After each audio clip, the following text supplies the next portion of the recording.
Question number 5 is, what is the effect of the rhyme scheme on the poem's rhythm and flow? The answer is, the rhyme scheme of each stanza is ABABCC.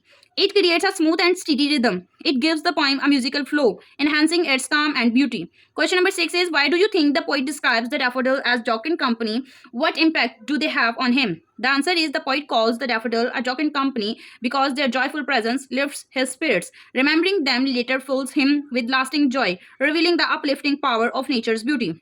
Question number 7 is, the poet mentions the bliss of solitude. What do you think he means by this? And how do the daffodils contribute to this feeling?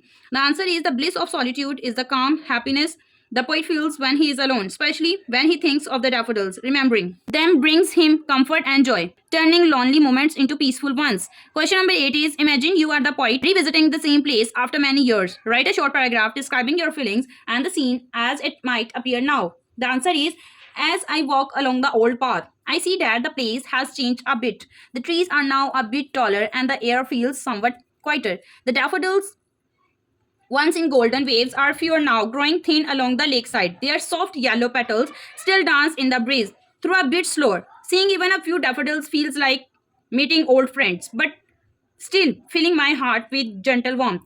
The memory of that first sight returns, reminding me how those moments have stayed with me. Follow for more.